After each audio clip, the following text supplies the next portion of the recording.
Welcome, welcome, welcome, everyone, for Hunter Talk. Another episode of Hunter Talk. Jordan, it feels so good to be undefeated again. As if it was a surprise. Prophet Cole predicted, but you know. It prophesies itself, right? At this point, it's on autopilot. I don't even know. I feel bad. It's that part of the show is going to get real boring, I think. People are going to start tuning out. The predictions. Yeah. Well, we spent this weekend celebrating greatness, not just the greatness of the country we live in, right? But the greatness of this LCS squad that is in sole possession of first place. Shout out to Hunter Thieves. First time in it was 757 days since someone outside C9TL and TSM have been in sole possession of first. The time is now. It's us. That includes like early weeks, week 2, you know, like somebody start. I think the last one I saw, right, was Optic. Yeah, that's right. Yeah. Remember when Optic, and I guarantee you that was an early hot start. I think they were maybe started off like 6-0 or something. Yeah, it's like the 2019 run or whatever, I think. Yeah. That Optic had, but it doesn't matter. That's all ancient history. Now we know Hunter Thieves is at the pinnacle of greatness in the LCS right now. And it feels very, very, very, very, very good. We've won, let's see, 1, 2, 3, 4, 5, 6, 7, 8, 9, 10, 11 of our last 12, everybody, including, I think, 8 in a row. Oh, I'm sorry. No, that would be, we've won 13 of our last 14, excuse me, because there are 2 matches missing from this match history I just scanned. So, yeah. Whew. It feels good to be winning a lot. That's pretty good. I wonder if this team is actually good, though. Well, for some reason, we're going to have to talk about that tonight. But first, as always, shout out Jackson in the chat, by the way, who's on vacation this week. Mandatory vacation from 100 Thieves to all employees, which is pretty awesome. Very one awesome. more reason to respect the org. But what we do here is powered by Ripid Energy Drink. I've got the active camo can of the Lime Wrecker tonight, courtesy of the green screen. I got the inactive camo can. Courtesy of yeah, I can turn on your chroma key right now if you want. So yeah, we'll be sipping the Rip. I was drinking some during the weekend as well to make sure I celebrated in the right way. With the requisite level of energy. Yeah. A lot. So guys, we'll touch quickly on the games from this past weekend. Then I think we're going to spend the bulk of our time between just some general things about the team and the listener takes. We had a lot of listener takes this weekend, which is kind of surprising because, you know, I just figured everything's going well. We're just killing everybody, but a lot of people had some interesting things to say. So we'll get to that. Should you say who we are, what we do, where you can find us? Oh, abbreviated version. You go for it. We kind of did it, but go for it. This is Hunter Talk. It's a podcast. It's also live on Twitch Mondays at 8:30 Central, like every Monday if we're in LCS season. This show is specifically about the LCS team. We do have shows about Valorant. We do have shows about LA Thieves as well. Those pop up on an as-needed basis. Cole and I are not League of Legends experts. We're not competing to play in the amateur team. That's not our dream. We don't want to be that. We don't. But it doesn't mean we're not often right about things. I'm just gloating right now. We're Challenger level fans though. Been fans from the beginning. If you're listening to the podcast, stop by and catch us live. Yeah. And on Twitch, if you're watching on YouTube, pop on over to Twitch. That's where it's at. I think that's it, Cole. Yeah. So at 100 Talk Pod is where you can find us on Twitch and on Twitter. All right, let's talk about the game. So the first game was the big game of the weekend. It was rivalry week. We've had our 2 losses from this split have come on Fridays. There was a little bit talk of a Friday weirdness. And on top of that, we had the Foundation's launch party at 100 Thieves HQ, which meant lots and lots of fun on a late night right before the game. Did it impact our performance? The answer is it doesn't matter because we're so much better than Team Liquid that we just won anyway. Not enough. Not enough. If you're liquid. In all seriousness, the game was closer than it probably should have been based on how the early game went. So I think, let's see. I think one of the biggest things about this that we'll talk about is someday. But before we get there, let's talk about that ace. Yeah. The early ace against Team Liquid was one of the strangest plays I've seen in a while. It was a fight around Rift Herald, and it was one of those situations where we had, I think it was a 3v3 at the start, maybe a 2v2 that turned into a 3v3 for a while before reinforcements showed up, right? Yeah. And we had the collapse there, and we were getting kills again with like the sliver of health bar remaining. Yep. I don't know what it is about this team that they're able so well to track the health bars and what they can do and what they can't do. Yeah. But our guys just got that job done, and we killed off 4 of them just by the skin of our teeth. And then Tactical showed up.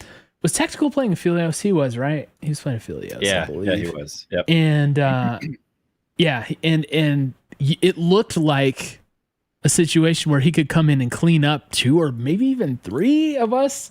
And again, just kiting out this crazy just destruction of him with everybody with nothing left, basically.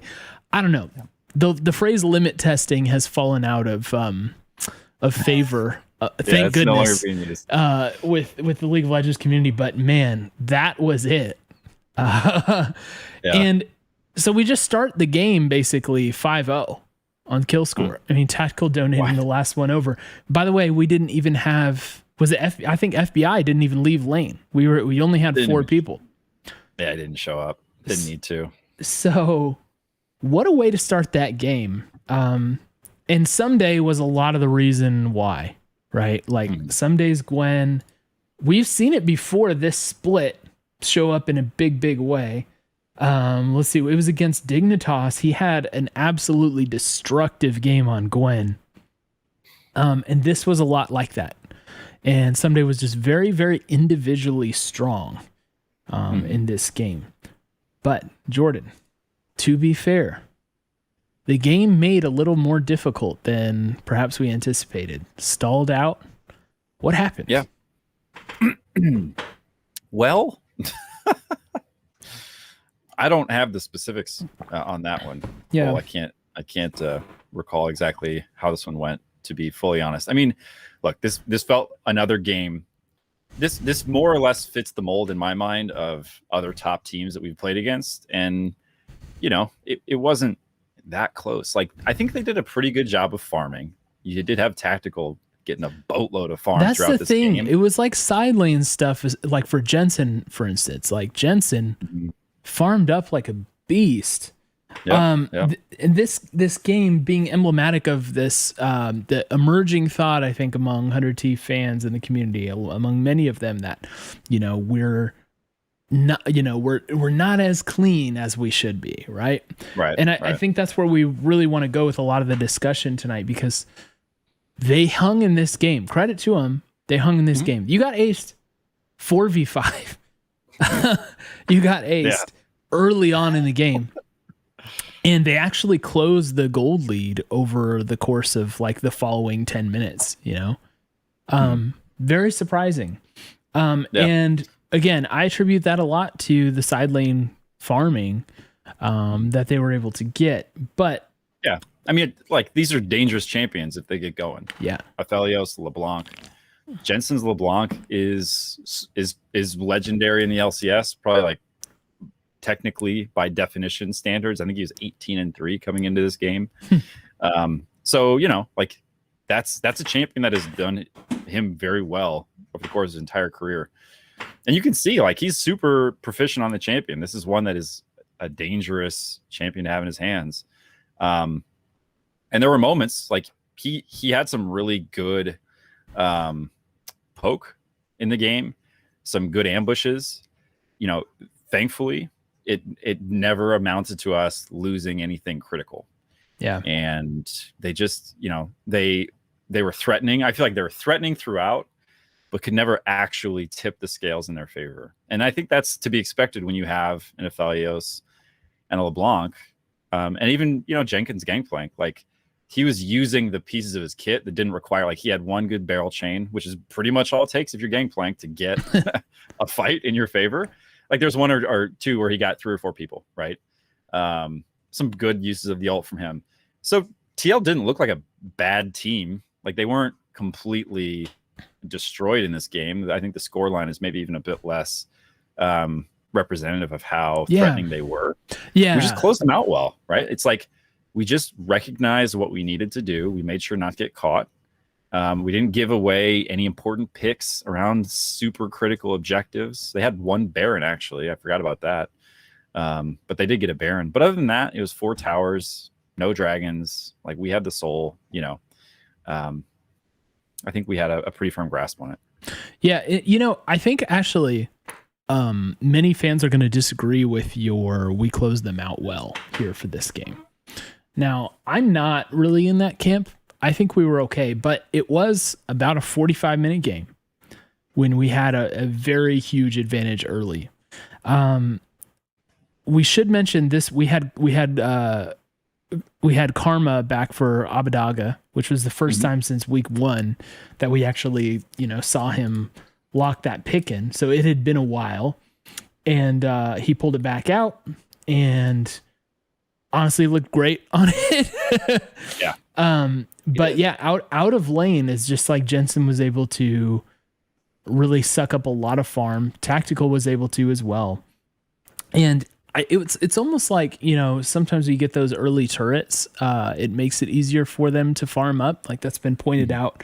I think by like Azale has been kind of making a point of that during this split.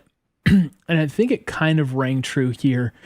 You're right that the stat lines don't really tell the story about Team Liquid, because it really looks bad. Like, if you just scan down KDA for this match, it really looks bad for them. But it didn't feel that way, right? Like, in the moment, like, it was like, okay, like, all right, they keep holding us off. We're not able to really get anything. And it seemed like we were more content to roll around and just be together and just wait to fight and win those fights, right?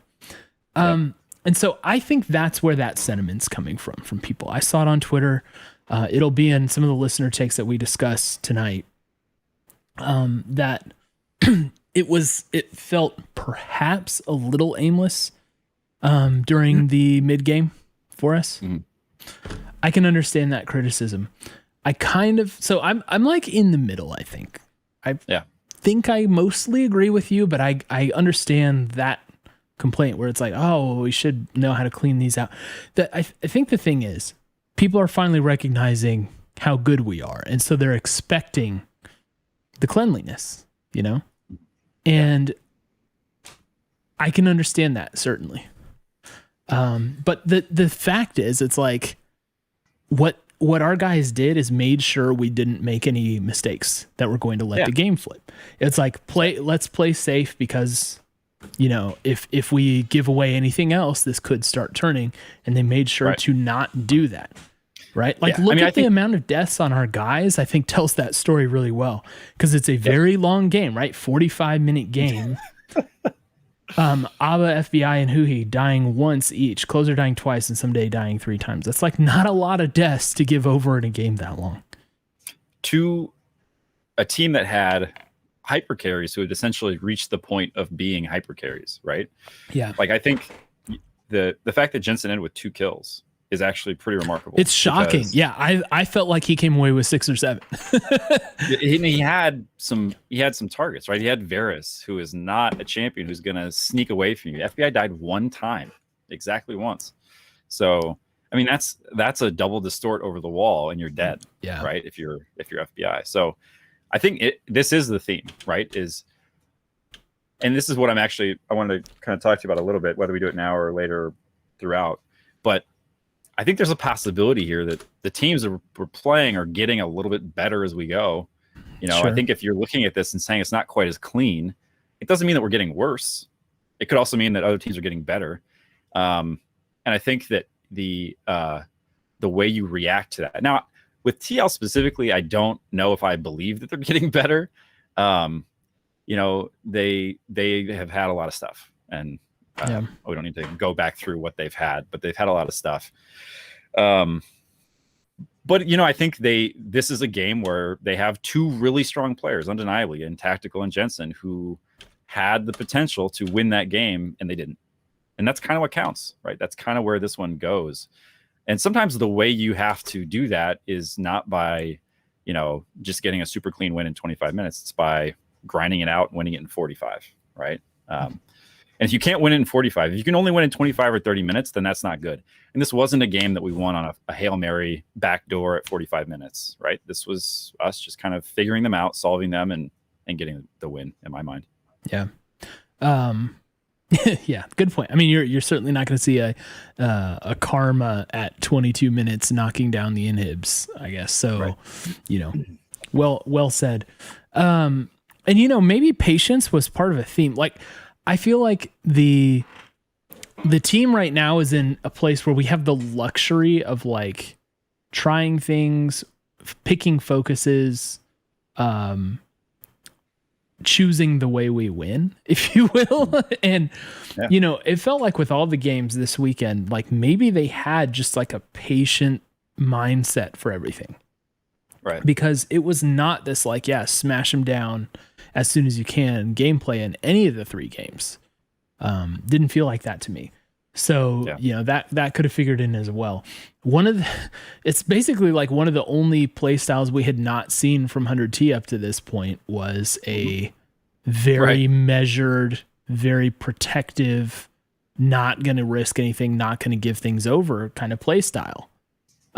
So, you know, maybe they wanted to see some of that. I don't know, but it's kind of the trademark TL play style, right? Like over the last few years, at least, that's been more their style. Is to have that kind of that snowball effect, win the game through just controlled domination, and slowly squeeze them out. We did it better than them on this one. Yeah.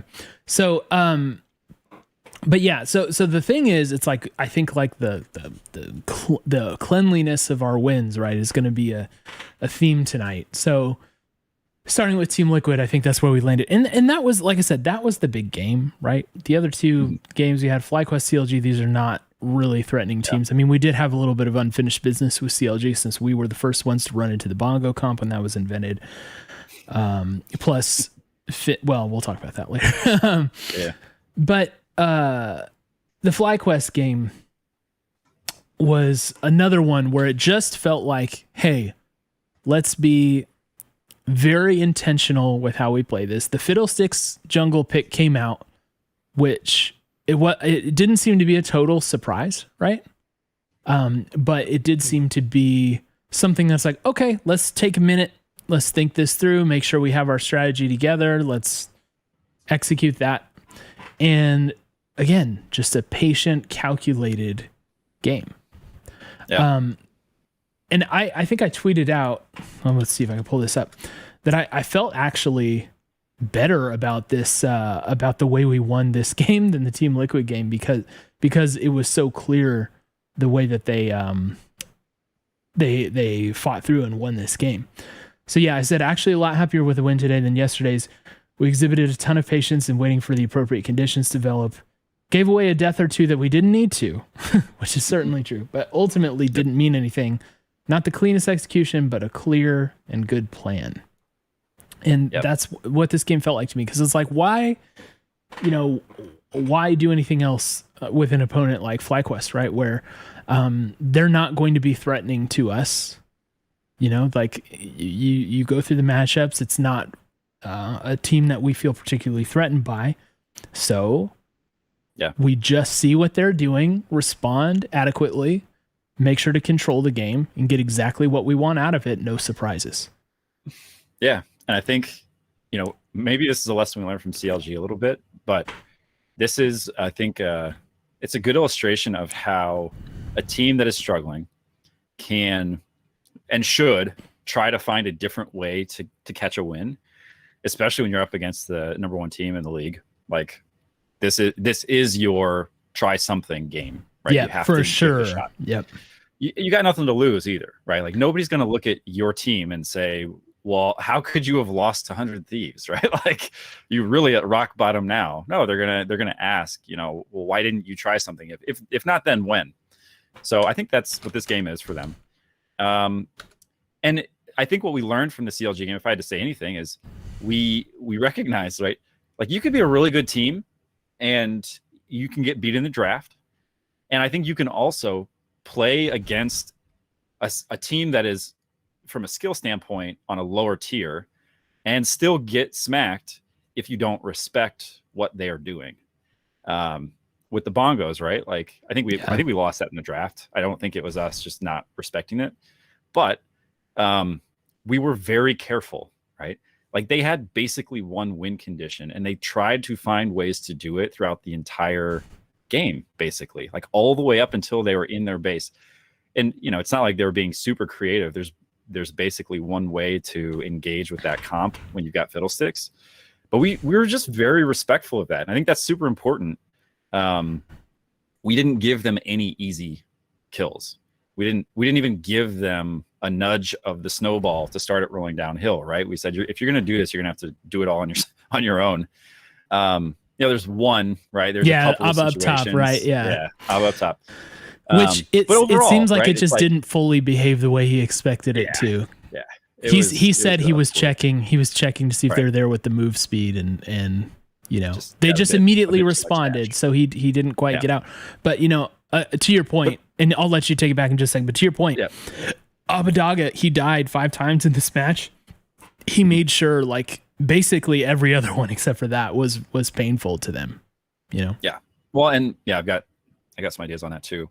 But the last thing I'll say about the overall comp and way we faced up against it is it was actually kind of interesting to listen to Kobe. I've been reading a book about Japan. Kobe on the cast clearly plays a ton of fiddlesticks, and so he was almost doing like the pro view commentary on like what you want to be doing as fiddle.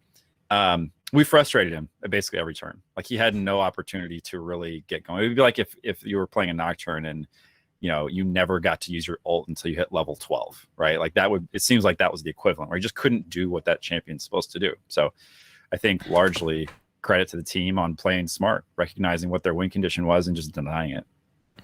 Yeah. I thought one of the funniest making it painful for them was that tower dive that they had earlier on in the game. I mean, they 4v1'd him under turret and he still got one down for first blood. Like they went 4v1 and he got the first blood out of it. Right. I think it was the R2 back, the execute, just in the nick of time, That hurts if you're FlyQuest, man. That hurts a lot. So, do you have thoughts on Abba overall, or because for this game, a couple ideas? Yeah. Well, I just kind of felt like he was a circumstantial victim a couple of times, but for the most part, I felt like the way he was playing did not translate into the KDA. Like I thought he actually was playing extremely well. He's being very disruptive in team fights, very annoying, and moving around their map reasonably well, also. So yeah, I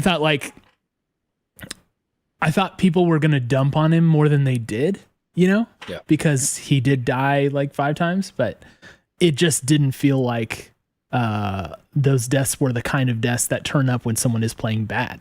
He's making it painful. Yeah. And I think it's kind of like the ability. So Akali's a slippery champion. Yeah. But I don't think what people are arguing is the ability of a team to kill Akali if you invest enough, right? And FlyQuest continued to invest in basically just chasing Abadaga. That was their single goal of the game. Yeah. It was the single thing they wanted to do was just to kill the Akali. It was quite obvious. Like there are only so many different tools in the kit and so many cooldowns you can use before you're basically you're right clicking away. That's not super effective. And Fiddle is a good counter, as chat's mentioned, right? Just a lot of that kit is kind of a direct counter. So a really tough matchup. I mean, testament to Abadaga that in the later stage of that game, I think at the very last push, he ended up with a triple or maybe even a quadra. So yeah, it's a completely different game that we saw from him on Akali as the last couple, because in those games he wasn't countered and he wasn't camped. And he had the chance to just like pick his fights where he wanted them rather than in lane. Yeah, like the TSM game. Yeah. Yep. Flashing over the wall, getting that last hit, all that kind of stuff. So he did have that really slick play over the wall in bot lane too. In mid-river. The mid-river one too, like where I don't even know. I think he landed an E, like did it to get back over the wall, then R'd back over the wall. It looked like he was cheating for sure. He's got walls on. He does too much. It's like, how many different movement abilities can you fit into one kit? And he's going to use them all. So yeah, good stuff from him. Yeah. But a tough game. Yeah. And again, I was surprised. I thought he would get more crap for that game than he got. And he did get a little bit. I mean, but when I say tough game, I more mean the game was made tough for him. Yeah. Right. Yeah. And like, that's a thing too. Like anybody can be made to have a bad game. Right. Like maybe that's what was going on with Perks. Although I think Perks he had himself to blame for that on the Renekton when he played that. But like, that's clearly not his indicative of his overall level of play. We made him have a bad game. So yeah, FlyQuest made it tough for him, and it was a tough game. And it also, if you think about it in terms of like what your job is as an Akali into the Lucian, it's kind of like don't lose too hard. Yeah, right. That's kind of the setup for him. It's like, hey, just make sure you don't give away too much. And Palafox kept contained during this game, so not really ending up to be much of a factor at all. So in that respect, job certainly completed. Yeah, I think he stayed even with him, if I'm not mistaken. I can't remember. Yeah, I think like in lane he was maybe a bit behind, but as to be expected, and just Palafox never developed into the real threat, which is not what you're hoping when you pick Lucian into Akali. So, and this, now remembering this was the game where Closer ended up just providing the answer to the double marksman comp. Yep, just get into the back and blow them up. Blowing them up. You've got a couple dashes at your disposal. You've got a powerful ult. Just go for it. My goodness. Yeah, that was emphatic. Yeah. So can we talk about Closer Diana for a second? Yeah. Because look, he's clearly very good at that champion. It was not a flash in the pan when he had the 1 or 2 games. Look, the fact that he is still getting his hands on the Diana at this point is just proof of the whole like thing where it's just too hard to prevent everything we want to do. We're at this point, we're basically always going to have something we can play that you're going to be scared of. You know what I mean? So pick which one that you would like for it to be. Maybe try something other than the Diana though, because that is not, it hasn't been very viable to leave the Diana up for Closer. Yeah. Yep. He had a very impactful game. It's interesting. I mean, his finishing scoreline 4-0-6, such a low kill game across the board 14 feels like it's got to be on the lower end of our kills. Obviously, it was enough to get the job done. Mm-hmm. But half of his kills came from that one fight around the Baron, Scuttle, whatever it was, Baron at the time, maybe. I think we got the Baron after that. I'm trying to remember which pit it was in. Yeah, it was definitely top side. I just can't remember. Yeah, that was top side because he dashed up and then blew him up. But that was half his kills. So I think this was not the Diana game that he had a couple of weeks ago, where he went off for like 13 or something insane like that. But just so dangerous on that. Like that's the thing. You look across this team, and there's actually, I want to talk about FBI as well, because playing Senna, another different look for him. But I like the majority of the damage threat is Closer and Akali. We had the set going and Gnar for someday, which certainly can deal out a lot of damage, but it's not anywhere near the output of an Akali or a Diana. So we had 2 carries in mind in this one when we went into it. And I guess we only needed him to do some pretty specific damage in those fights to make sure that FlyQuest couldn't hit back. Yeah. And did you actually sorry, I kind of blanked on when you're talking about the FBI and Senna. Did you mention that he drew 3 bans Didn't know. So I thought it was interesting. I mean, I think this is the first time that we've seen him do fasting Senna, but really just like more support Senna. Like, I don't think he ever flipped the switch to go into full aggro mode. Yeah. Like I think, which we've seen I don't before. have the build up here, but this was much more like his stat line looks like a support player, right? He was 1-1 and 12, finished with 49 CS. So I think that it's another layer of versatility for us. Like, you throw 3 bans at us, and there's always the chance, if you leave Senna open, that we can play that alongside anything else, and he doesn't even need to be a carry threat, right? Like, that's the thing that is so crazy to me. We have so much confidence in Closer and Abadaga that just those 2, assassin players, basically, we feel like is enough for us to win a game, and it works out. We really didn't have it's pretty typical for us to have FBI as the third option, right? The third way to kind of take over a game. And we I think in this game, because it was 1 ADC ban in the first round, 2 in the second, and it seems like they kind of just said, okay, we'll have him support these other 2 as they pick your team apart, and we saw it come through that way. Yeah. And while we're talking about the unusual bot lane, I mean, look, the same thing we say every week. Huhi is so good. He is just so good, and he. I think this is a listener take that we agreed with earlier on, where it's like Huhi on set is probably the most threatening set in the LCS. Right. It's just so good time after time. I'm shocked. I honestly, at this point, I think I'm ready to say that Huhi is the most consistent player on 100 Thieves right now. He is so good. I hope he gets his player of the week.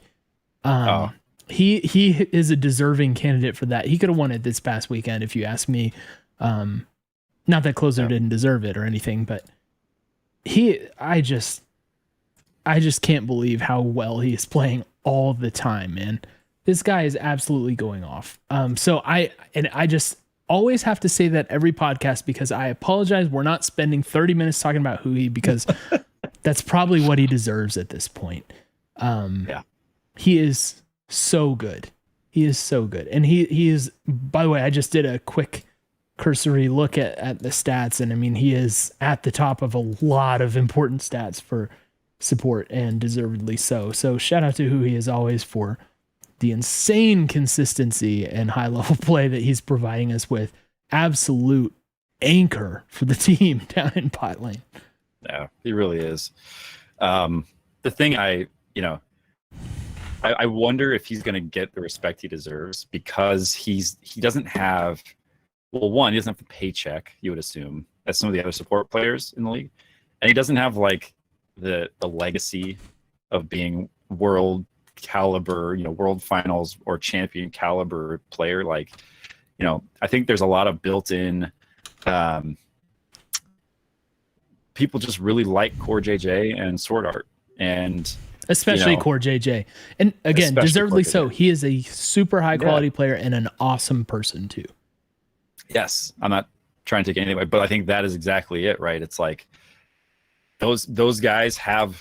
I think when you think of best support NA, those are the 2 names. Whether it's because they've had so much success, or because they are the most expensive and they're coming off this crazy Worlds.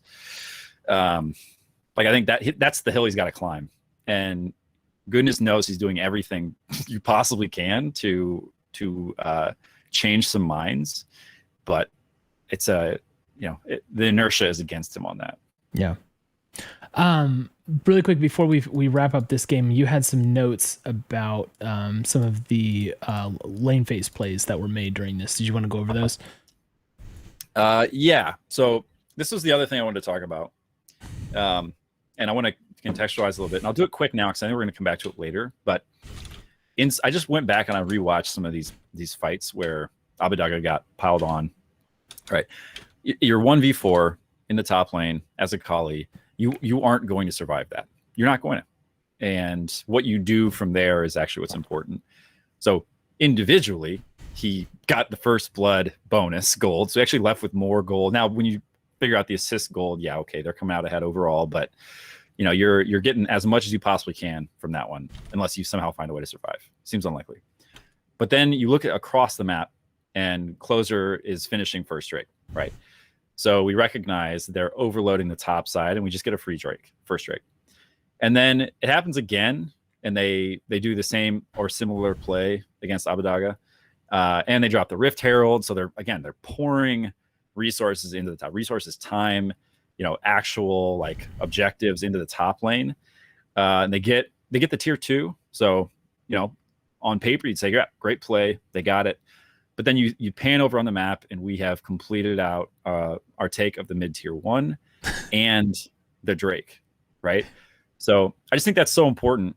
And it kind of comes back to, you can be the player who is in the place that the other team decides to invest everything kind of recklessly, right? Like they basically said, we're just going to throw everything we have. It's kind of like a TSM gank, right? If you are Fake God, catching that 5-man top side dive, and you're like, I guess I'm dead then, because here's the team. You sent the whole team. Yeah. They all came here. They good sent for 2 you TPs guys. and 4 ults, and I'm just one dude. I don't know what else to do here. So it's like, yeah, that's 2 deaths on the stat line, which is 2 more than he had an entire week. But it's also almost an entire team's attention. And there's a cost to that, right? And I think in the past, probably when you look at Fake God, if you rewatch the tape on that, I don't know that we did the same thing where we punished them elsewhere on the map in the way that we did. So I think it's really good, one, that we see us doing that. And, in some ways, it's like, it was probably a net negative play for them on these. If you look at the value of a Drake, value of a mid, especially a mid tier 1, like that's a very important turret, especially as you get into kind of Baron time. Oh boy, do we know about how important that turret is. How frequently ours has been gone in the past, and how infrequently our opponents was gone in the past. You remember I used to tweet out 28 minutes in, mid tier 1 still up for them. I used to tweet it like every game. Gosh. Yeah, it makes it hard. It makes it hard to do anything. Yes, it does. So I think for me, that was just another little bit of context on like why I wasn't overly concerned about the stat line for Abbedagge here, because they made this a tough game for him, like I said. Okay. Well, we got to relax a little further with CLG being our opponent for the last game of the weekend. Now, I don't know how many of you guys listened to Hotline League that past week, but Finn was the guest and talking a little recklessly about the state of top lane in NA, saying that it was bad and that he's not really impressed with many people. He didn't think Someday was that good. It's just going off. And the whole time he was saying that, I was thinking to myself, I was like, dude, you're not popping off.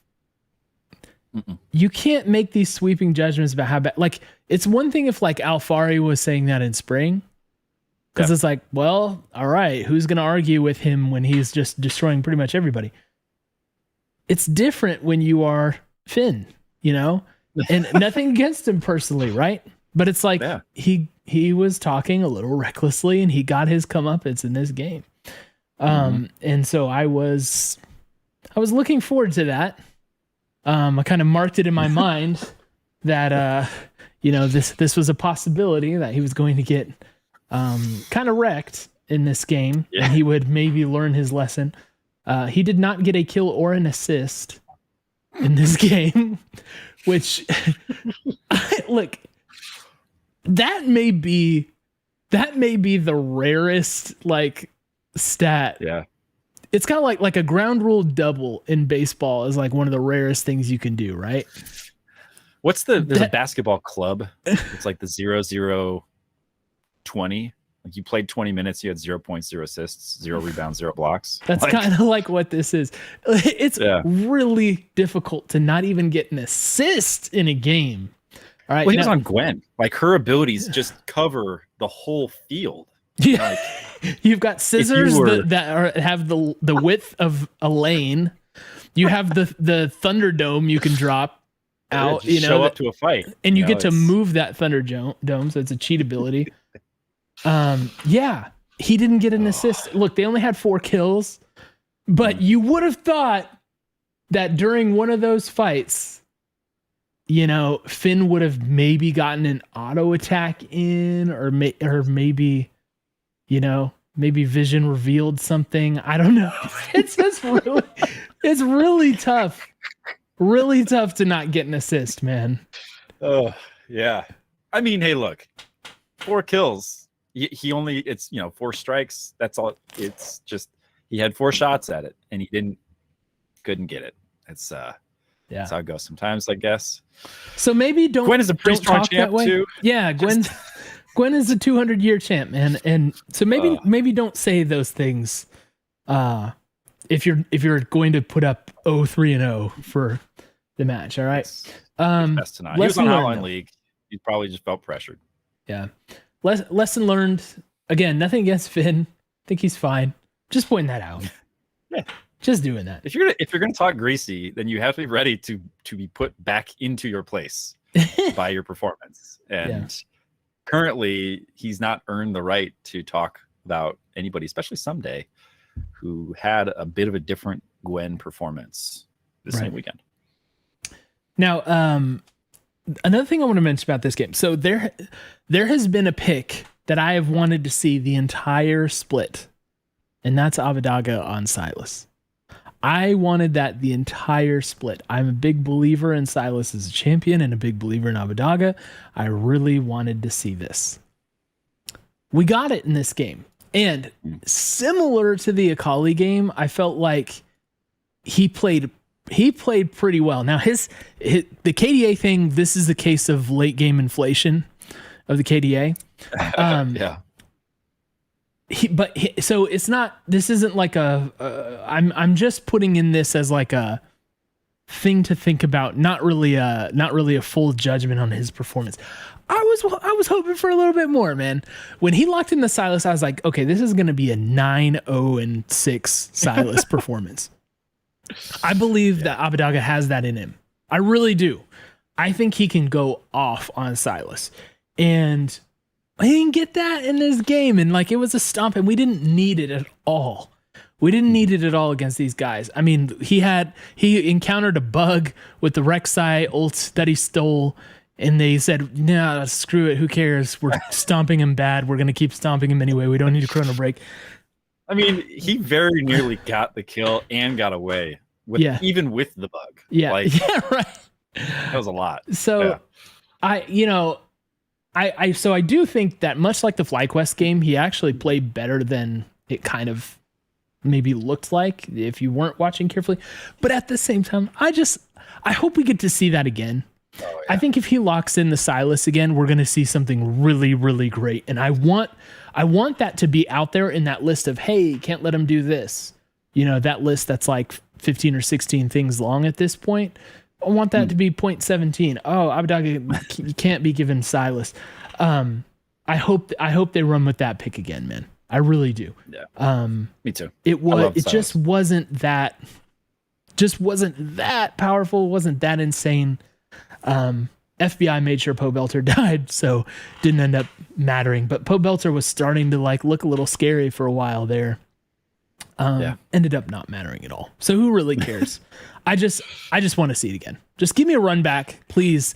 If Papa, if you're listening, Reaper, if you're listening, just give me a run back of that, please. Just keep it in the playbook.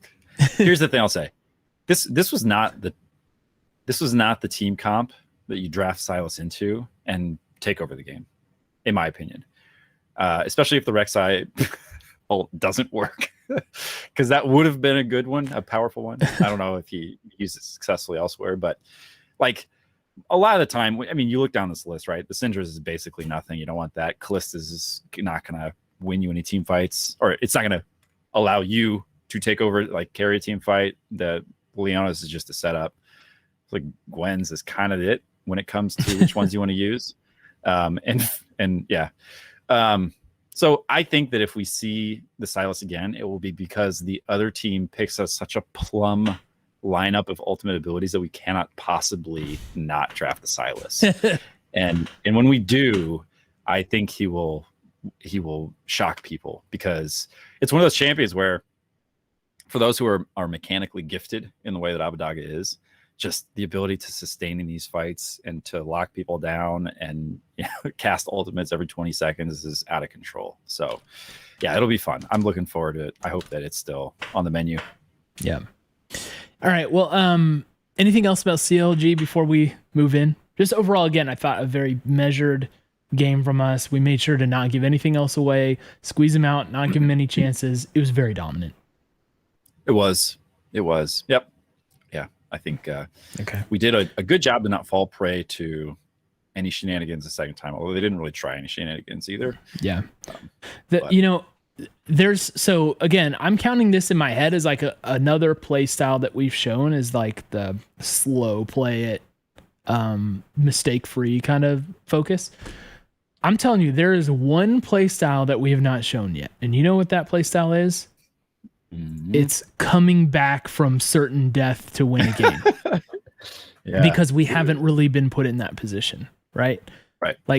We lost a couple of games that we kind of just, gave over or whatever. But for the most part, we just haven't been in that position. We haven't had to have, Meteos toss the Gragas ult to steal Elder Dragon and win us the game. Like we haven't had that kind of thing. And it's the only thing that this team hasn't shown up to this point for me. Yep. Like every other thing, it's like multiple play styles, well executed, all of them. We seem so well rounded. That's my only question mark at this point is like really high pressure level. When we're losing, can we clutch it out? Can someone take control and make the play? That's the only thing we're missing. And I don't have reason to doubt that we can do it. I just haven't seen it yet. Yeah, I agree. I feel like it takes two to run that scenario. We haven't had the partner to do that yet.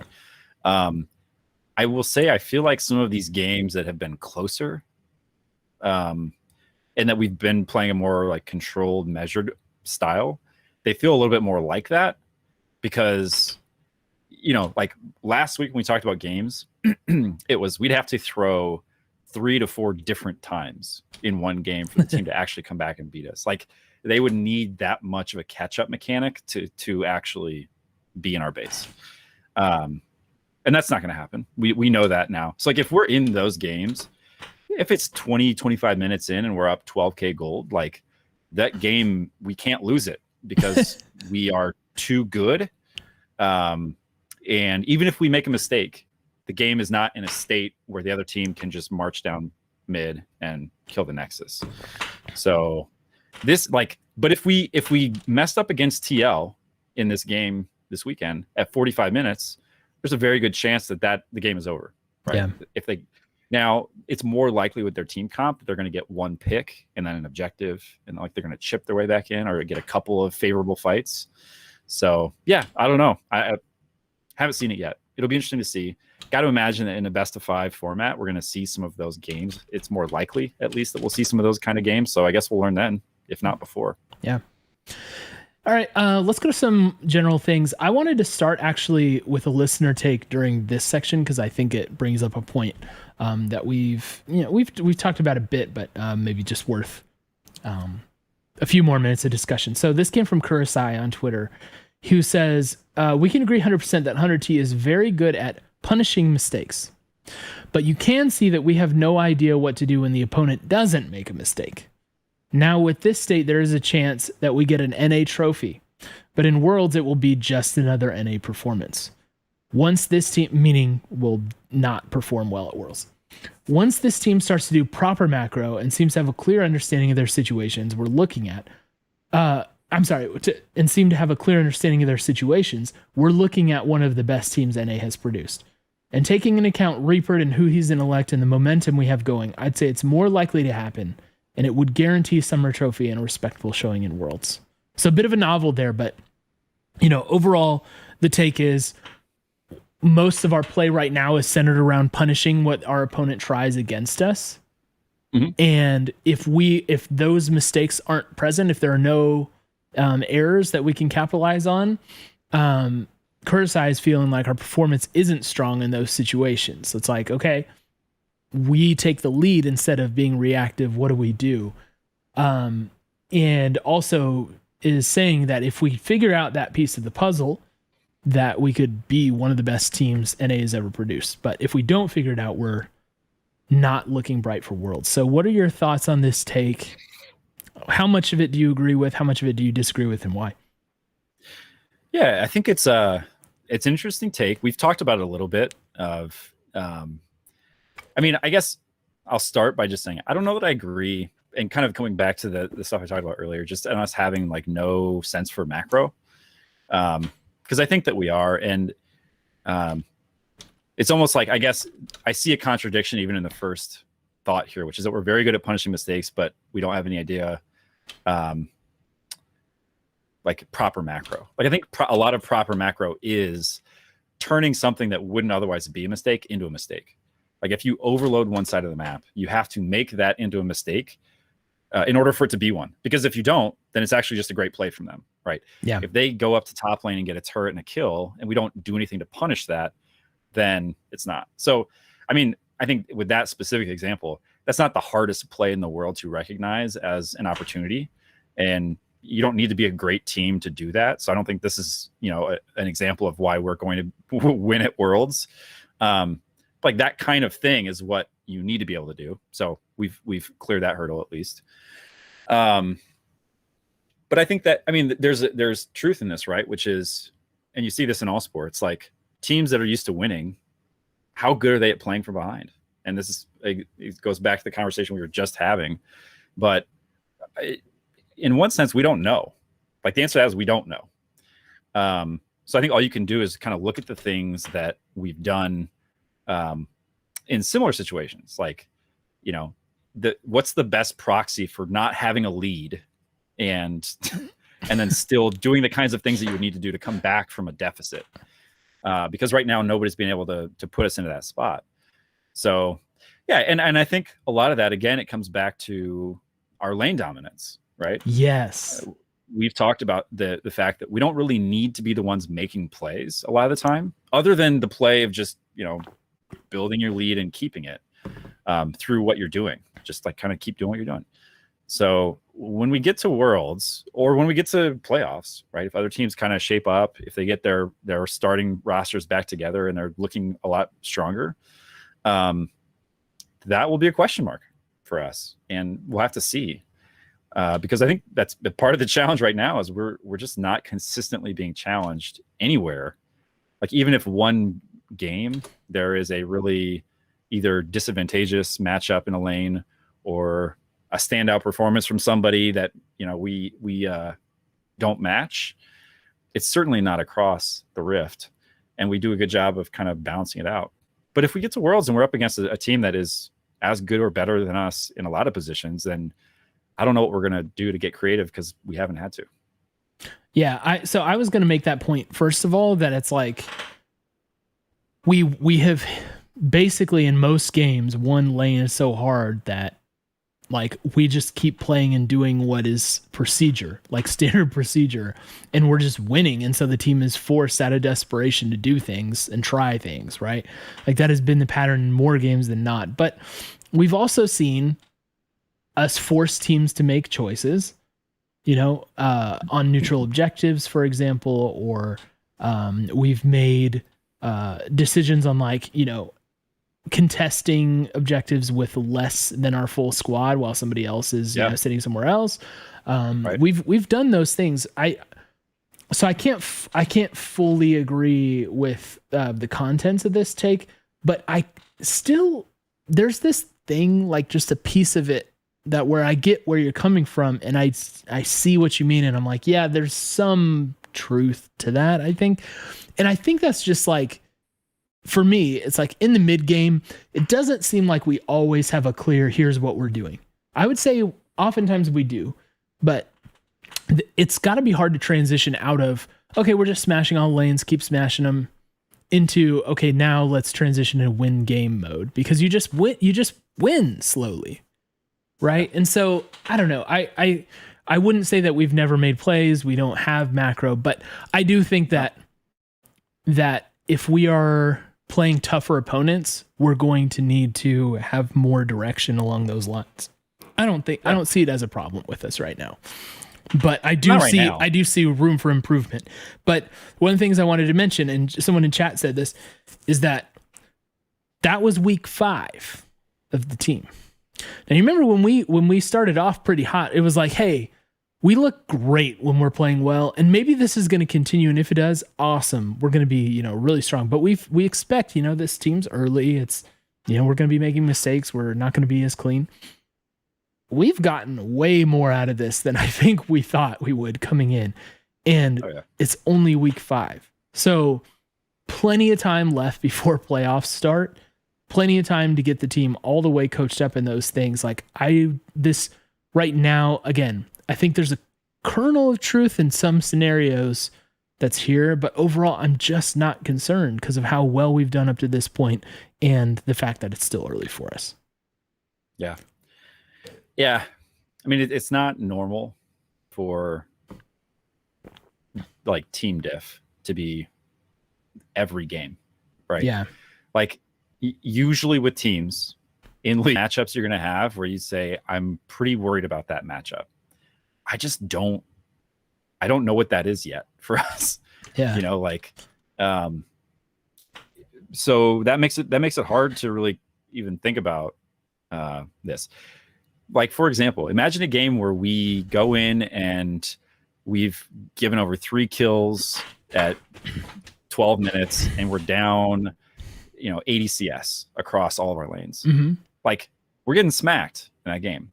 And maybe there's no way back into that game. I might have painted too grim a picture, but will there be, I guess is the question. And I just don't have a good sense for that right now. And I don't doubt that we would fight. So maybe that's the answer to this question is, the odds of winning that game are never good. But it's the kind of stuff that we've already seen. And you brought up like contesting a Baron take with 3 people or 2 people or whatever it was, pushing them off the Baron. That's macro, right? Like that's a really smart play. So I don't know. I think we've probably seen enough pieces to kind of get a sense for what that would be like. And I guarantee you what we wouldn't do is just roll over and die. Yeah. I think we're in that phase now. I mentioned this earlier where it's like everybody finally agrees that we're really, really good. And it's not a matter of like looking at LCS context only for us anymore, right? Do everybody agree with that? Does everybody agree with that? You would be very hard pressed to find someone who puts us outside of the top 2 in LCS. Okay. TSM head scout aside, K's or whatever his name is, him aside. But like that's yeah. I think most people see us as like, okay, yes, they are a top team in the LCS, if not the top team, right?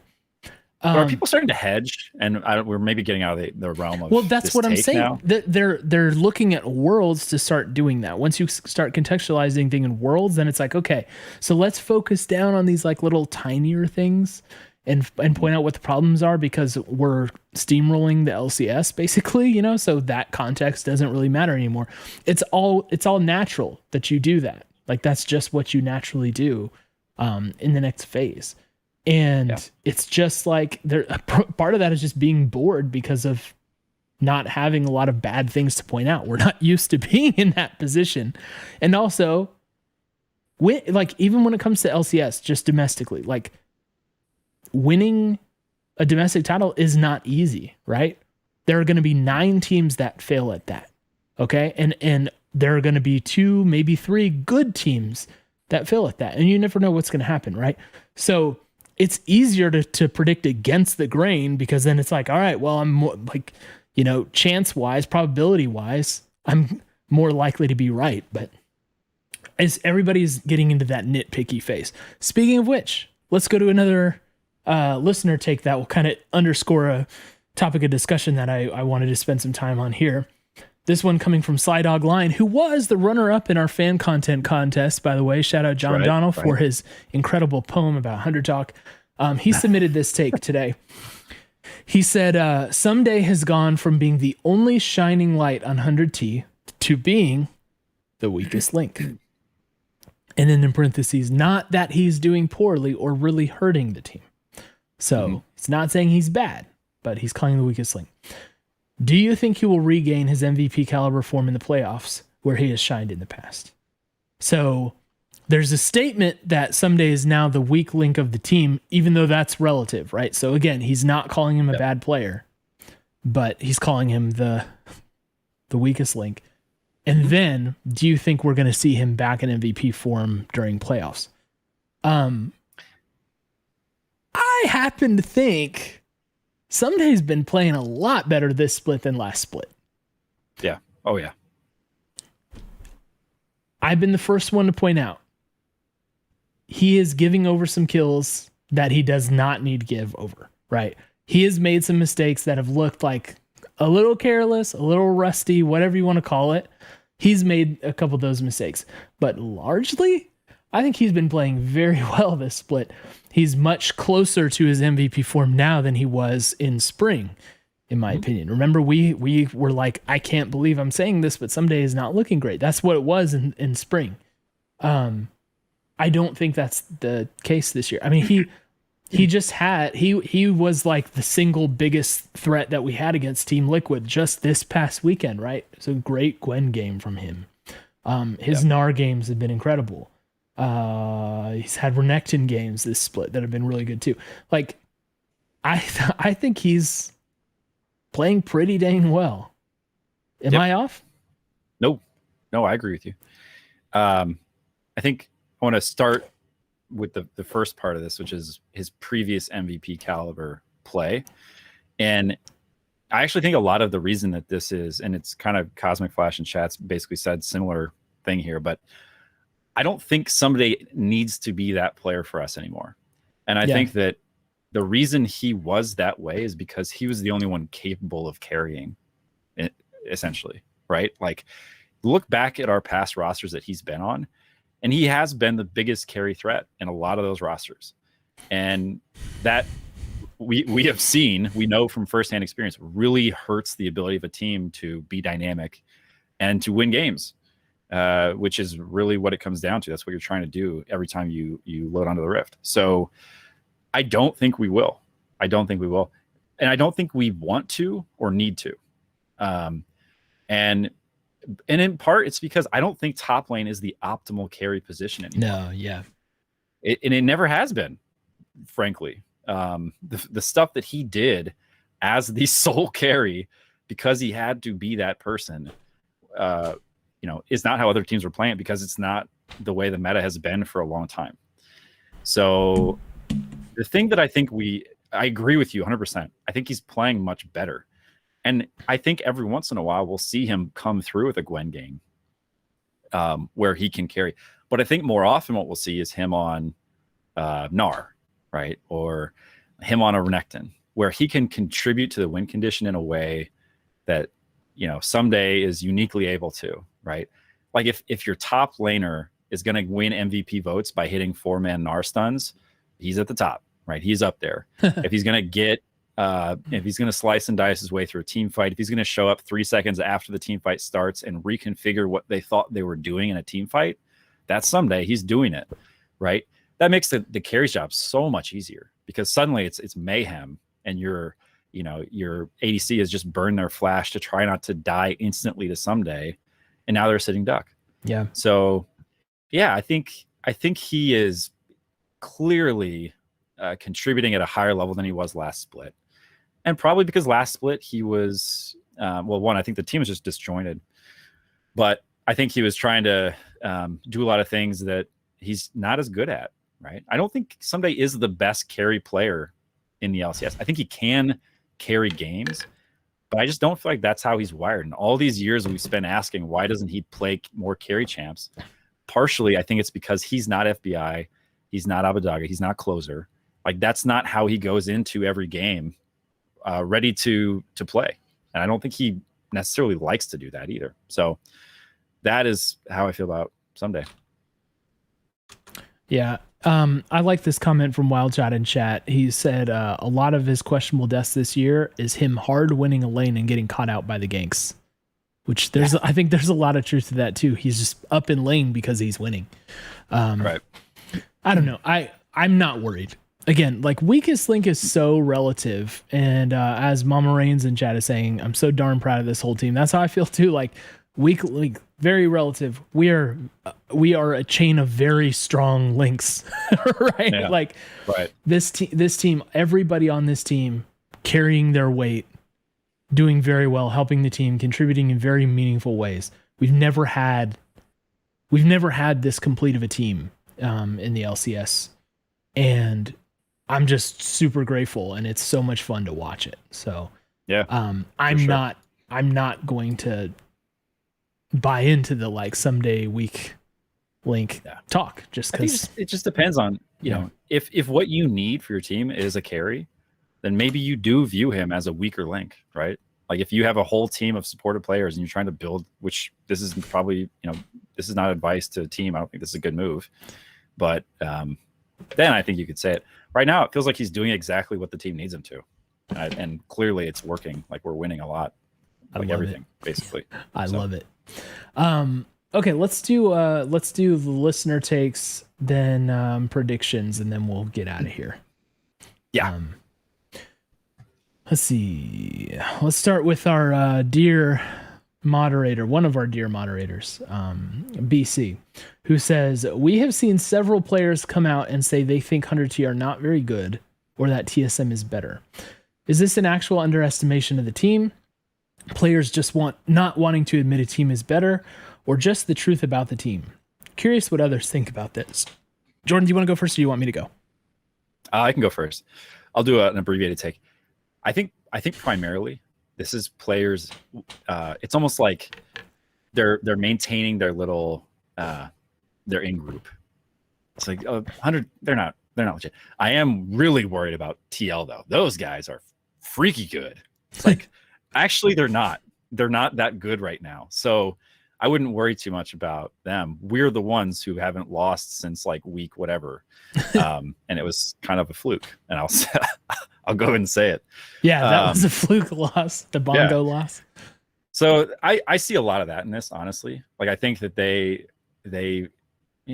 it's the old guard protecting what is theirs. It's like they have this weird kind of, it's the cool guys club, and 100T is just an apparel company, so they're not really good.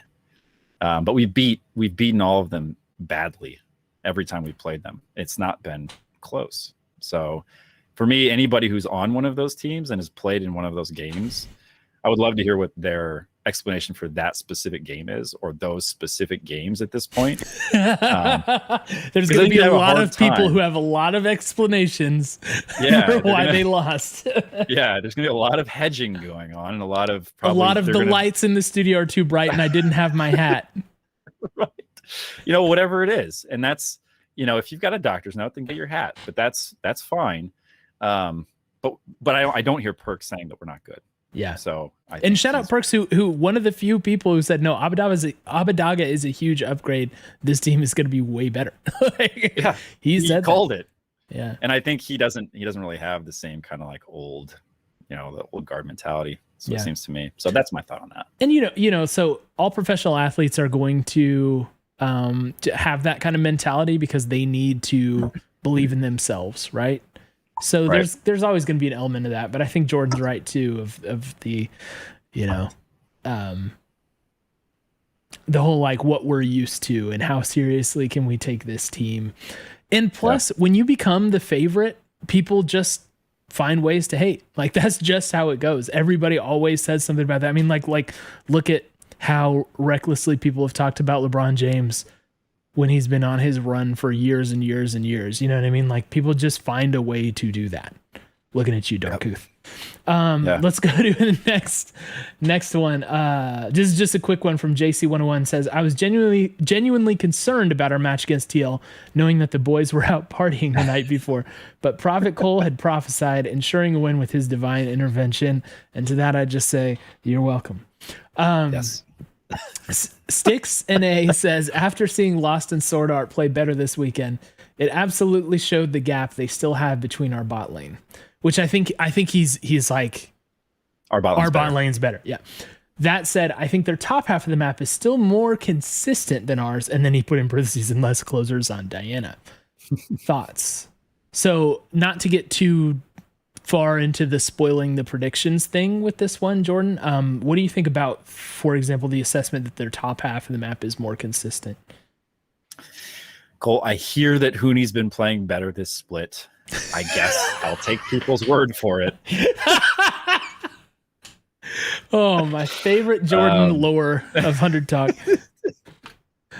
I don't know, man. It's, it kind of it circles back a little bit to the summit thing. Look, if there's going to be a place on the map where I think you might have a better chance, like if you're preparing for us, I think that probably is the smartest move at this point, is to try to put pressure on someday, maybe try to do some counter jungling, mid lane seems rock solid, bot lane is better than you. So don't try. Right. And I think that, it's you do the math and there's only two other options. So yeah, I think that's a fair observation, but I don't think it means that we're bad in those places either. Right. I'm just not sure I'm buying it. It's hard to look at how we performed this split and say that other people are more consistent than us. It's just really hard for me to do that. I know we're talking about just the top half of the map, but like, I'm not saying that, just to be clear. I'm just saying, I'm going back to his take. I'm going back to his take. Yeah.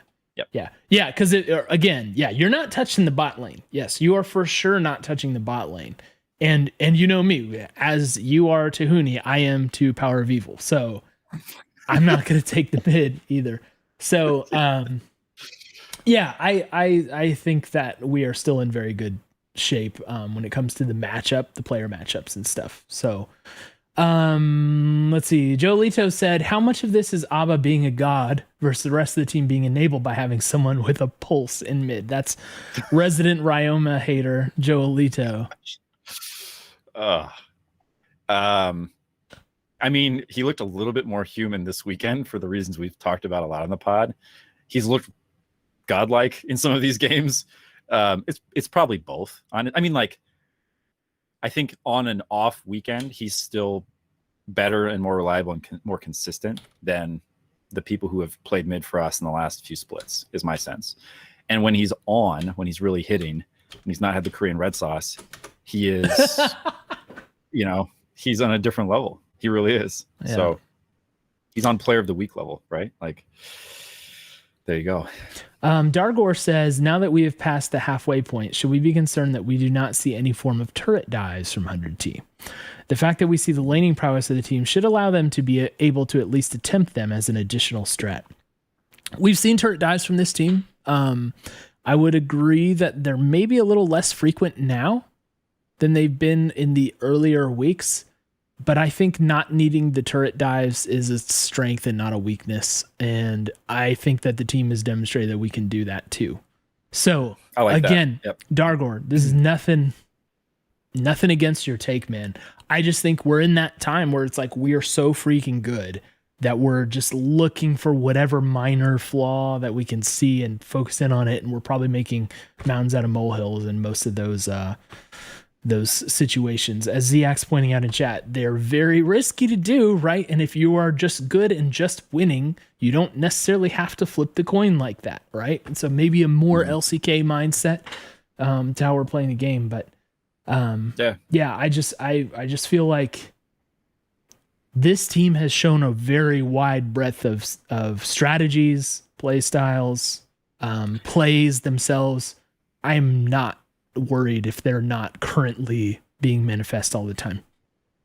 Yeah, I would agree. I really like what you said, which is that it seems that we're not doing it because it's not needed. And it's like, the way I look at it is you use a dive, and I see Dargor's expanding on this in chat currently. So we're probably giving the abbreviated version of this. So again, nothing away from your take. But I think of it as like, a lot of the times you use a dive because you need help to generate some kind of advantage in lane. And if your base state is advantage in lane, that frees up your jungler to kind of do other stuff, right? Like that much more objective focus. If you've got pressure in lane, you can roll your mid laner off to help with an objective if it's needed, or to So it will be interesting to see if we have that as a play in our playbook if it's needed. And clearly it's not something that we've needed to do a lot of, or we've just decided that we can get more by splitting our focus in other places. So I just think we've done it and we can do it, and we'll pull it out when we need it. So yeah, but shout out Dargle. But I do feel like this team could do it. Yeah. They all seem up to the task. Yeah. Glenn E. Taylor says, any concerns with the team not exactly being tested, given the overall state of the LCS, implying that LCS is largely not in a good place right now. I'm less worried about the world spot. LCS champs is another thing. And more than that, they'll have misleading data about what works and doesn't work with world caliber teams punishing better. So I think just kind of rephrasing, restating the take, it's that, sure, we're like crushing LCS, which is great. Sounds like we're going to get to Worlds pretty easily. But once we get there, is the lower competition level of LCS going to screw us up when it comes to planning for Worlds, when we have teams that are more equipped to punish, more equipped to be proactive, more equipped to keep with us in lane or beat us in lane? I think that's what the concern is from Glennie Taylor, and I would call that tale as old as time. Jordan, what are your thoughts? Yeah, of course it's a concern for me. It's the same as a team coming into the NCAA conference from a weak conference. Everybody's wondering, but are they going to be able to stand up against the real skill opponents that they're going to face? It's the reason that teams boot camp in different regions before these, because they recognize even the solo queue is going to give you more of a challenge, not than the LCS, but just for your individual, lane matchups. So yeah, totally. I think it's absolutely a concern. It's not new to us. I think it's true for every other team. I think there might be a degree of it that feels exaggerated because of the shakiness of some of the historically solid teams. But yeah, concern.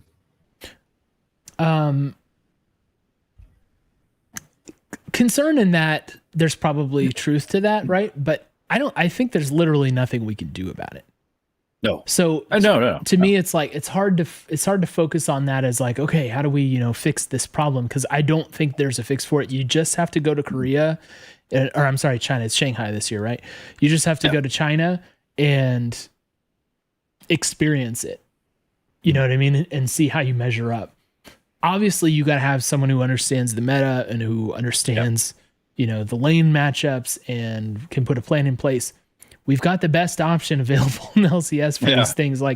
So, it's always going to be somewhat of a concern because we're not used to playing like that. And we've all had those situations where we get comfortable playing at a skill level, whether it's a video game or a sport or whatever. And then you suddenly play against people who are way better. It's like, oh yeah, this is way different. So yeah, LCS is always going to be LCS compared to the other regions, I think. That, but we're in, I think my opinion is just, we're in as good of a position as we could possibly be when it comes to facing down that challenge, because we're smashing LCS. Our staff and scouting is very good. So, I mean, it'll just be what it is, but we're going to have as good of a chance as anybody, I think, at the LCS. Last one, Coco Panda 57 says, my take is that if we secure winner's bracket next week, which we can do that, we can secure winner's bracket. I know we locked in playoffs. He says 100T should double down on widening the team's draft pool even further. Get FBI and Huhi on other 5-head bot lane pairings. Put Faker Daga on Janna mid, LOL. Make it harder for teams to prepare for us. And then he says, put Ryoma back in. I love Tommy so much, guys. Don't do that. I love Tommy. Yeah, it seems like an honest perspective that he's just like, what I'm reading is put academy players in, like, throw different things at people. Yeah. We've talked about that last week. This is what I would say to that. It seems to be what we're doing all the time. It's like every week there's a new look, there's a new play style, there's a new pick for us that you have to account for. So I think this take really boils down in practicality. It's like we should just continue to do what we're doing. And I mean, Coco Panda did say widening the draft pool even further, right? Like he's like, we've already done this. Let's go even harder at it. I think that's going to be what we see. It'll be a mixture of that. And apparently, if we can believe that hint that Reaper threw out in the Invin Global interview, that we might see some of the academy players come in and get some reps. Between those things, yeah, I think we're going to see it. But I still will defend my thing that I said. I think I said it 2 weeks ago, maybe even 3, where it's like we've shown enough looks that we're going to be very difficult in a best of 5. You know what I mean? And certainly the more looks you add to that, the better, right? Yep. But I'm just saying, like, I'm just not concerned about that at this time. So, Jordan, any other thoughts? Yeah, 3 weeks ago you called it, and we talked about it on the pod, and we haven't stopped since then. Like literally every weekend, there's new stuff that's happening, like Lee Sin bot, you know, like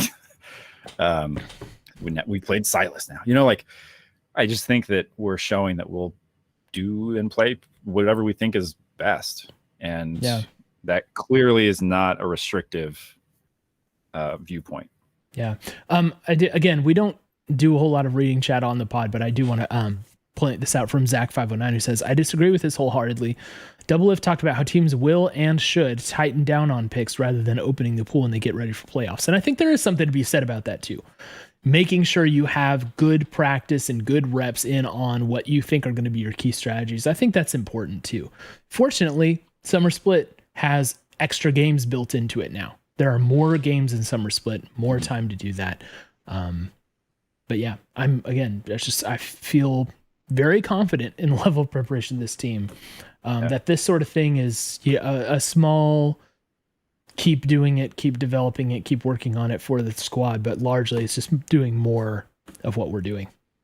Yeah. And I just getting winners bracket, I don't think is a spot where we should just start getting zany with it. Like we really should be going for the 1 seed. If we lock up the 1 seed before, but I think TSM one or two really, because you get that option. And you obviously want the pick of opponent or whatever, but being in that 1 or 2 position is really advantageous.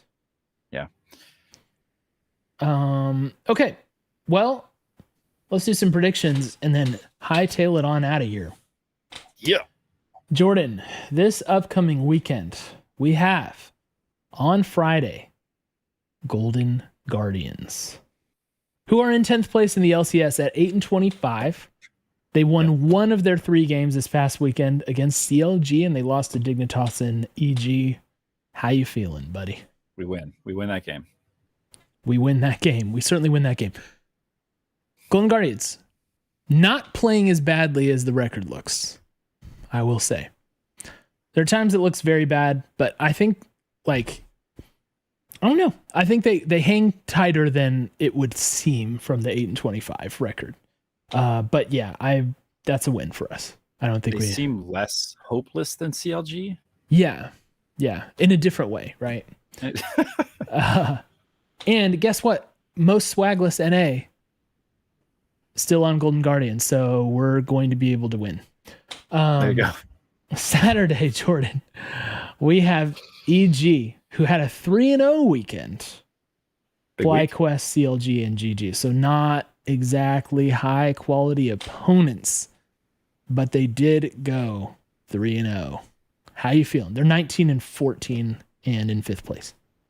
Yeah, we beat them. Yeah, that's a win. It's a win for us. I think EG will be a little more challenging than that. Yeah, no, for sure. But I think we're still going to win. I'll also make this observation. I think I said it the last time we played EG. It's like the Jizuke magic is really like wearing off. And that makes me sad because I actually really like him. Yeah. I really like him, but I'm a believer in Jizuke, but it's just not going so well. Again, 3-0, but it was against those opponents. They're not looking particularly strong, and we seem to have the answer to EG, so I'm going to predict a win also. So far, we're 2-0. Jordan, that brings us to Sunday, which is would it be the most important game of the split up to date? I mean, perhaps you could argue like the C9 game or the TSM game that we played kind of out of the jump was more important. I don't know. Certainly among the most important games we will play in the entire split.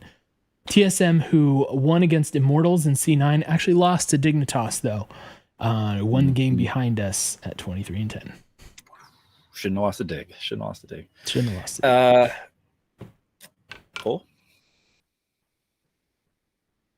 I mean, I'm guessing chat has picked up on this by now. We win this game. I'm gonna give away the script here. I'm gonna predict a win from us on every game until we lose. And then I'll reconsider. But if I've learned anything these last few weeks, it's that I don't think there's a team in the LCS who can put together a good argument to pick them over us. That's not to say that there won't be a team that beats us, but I think the odds are in our favor for literally every matchup in the LCS. Even the best teams, even the teams that are right behind us, when we've played them up to this point in the split, every one of them, we've beat them. And in many cases, more convincingly than the teams in the bottom half of the ladder.